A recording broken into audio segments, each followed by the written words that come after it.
भी भारत के एसपीओ हैं उनको सबसे पहले हार्दिक अभिनंदन करना चाहता हूं कि ये सभी एसपीओ अपनी लड़ाई के लिए मुखर हो रहे हैं। इनमें अपनी समस्याओं के समाधान के प्रति और कानूनी हक के प्रति एक उबाल, एक जज्बा, एक अधिकार की लड़ाई के प्रति समर्पित होकर आगे बढ़ने की ललक जो है ये मैं देखा हूँ। इसके लिए मैं सभी एसपीओ को एक बार फिर से धन्यवाद प्रदान करना चाहता हूँ। अब आज का जो प्रेस कॉन्फ्रेंस के माध्यम से अपने एसपीओ से मैं जो कहना चाहता हूँ उसका मेरा कहने का अर्थ सीधा सीधा यह है कि आज से पहले जो मैंने एसपीओ से संबंध में अपना संवाद दिया था उससे बहुत सारे एसपीओ जम्मू और कश्मीर के, लद्दाख के, हिमाचल प्रदेश के, राजस्थान के, बिहार के, पश्चिम बंगाल के और अदर दूसरे कोई भी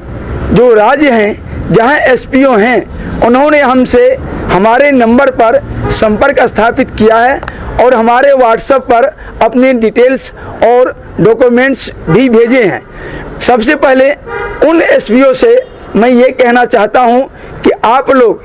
जो पीड़ित हैं और जो एसपीओ नौकरी से निकाल दिए गए हैं ये दोनों ही आप जो भी डिटेल मेरे पास आ चुके हैं और जिनका डिटेल नहीं आया है वो डिटेल मुझे जल्दी से जल्दी मेरे व्हाट्सएप पर भेज दें। मैं अपना व्हाट्सएप नंबर पुनः दोहराता हूँ, वो ये है 9354791361। इसके साथ ही मैं अपना एड्रेस आपको देना चाहता हूं जो कि स्क्रीन पर चल रहा है। इन एड्रेस पर आप हमें कॉरेस्पॉन्डेंस भी डायरेक्ट कर सकते हैं। आपको सभी एसपीओ के लिए एक और खुशखबरी अटल जनशक्ति पार्टी की ओर से हम आपको देना चाहते हैं। वह खुशखबरी यह है कि अटल जनशक्ति पार्टी 28 जनवरी 2021 के बाद से जो अपना कार्यक्रम एसपीओ के लिए प्रस्ताव पारित किया था उसको आगे बढ़ाते हुए लगातार काम कर रहे हैं और इसी सिलसिले में 24 फरवरी 2021 को दिल्ली के धरना स्थल, स्वीकृत धरना स्थल जंतर मंतर पर दिन के 1 बजे से 3 बजे तक धरना प्रदर्शन के द्वारा मेमोरेंडम माननीय देश के राष्ट्रपति, माननीय प्रधानमंत्री, माननीय गृह मंत्री, माननीय कानून मंत्री, माननीय केंद्रीय श्रम मंत्री, माननीय लोकसभा अध्यक्ष, माननीय राज्यसभा अध्यक्ष महोदय को प्रदान करने जा रहे हैं, जिनमें हम खास करके सभी प्रदेशों के जैसे बिहार के एसपीओ, पश्चिम बंगाल के एसपीओ, उत्तराखंड के एसपीओ, राजस्थान के एसपीओ, हिमाचल के एसपीओ, जम्मू और कश्मीर के एसपीओ, लद्दाख के एसपीओ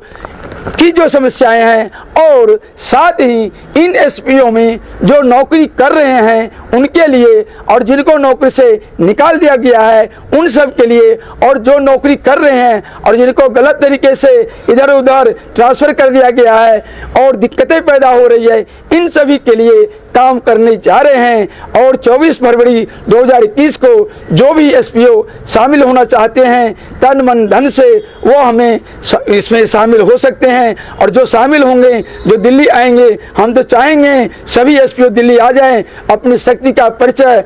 भारत सरकार को, केंद्र सरकार को, राज्य सरकार को सबको दिखाएं ताकि जब आपका शक्ति का परिचय होगा तो आपकी समस्या का उसी अंतराल में समाधान भी होगा। तो मैं इसलिए 24 फरवरी को ये प्रोग्राम रखा हूँ। हम चाहेंगे हजारों से हजारों की संख्या में एसपीओ दिल्ली आ जाएं, हमारे से संपर्क स्थापित करें, हमारे कार्यालय में एक दिन होल्ड करें और 23 तारीख तक वो आ जाएं और 24 तारीख को प्रदर्शन में भाग लेकर मेमोरेंडम देके फिर वापस चले जाएं। मैं 6 महीना का टारगेट लेके चल रहा हूं, जो 6 महीना के मेहनत के दौरान, 6 महीना के सशक्त लगातार लड़ाई के संघर्ष के दौरान आप लोगों की समस्या का समाधान सरकार से, कानून से करवा दे। इस संबंध में, इस सिलसिले में हमें श्रम डिपार्टमेंट में, लेबर डिपार्टमेंट में कोर्ट में केस भी लगाना पड़ेगा तो उसके लिए भी 35C2 में केस लगाऊंगा, जनरल डिमांड केस लगाऊंगा और आईडी का केस लगाऊंगा। जिसको टर्मिनेट कर दिया गया है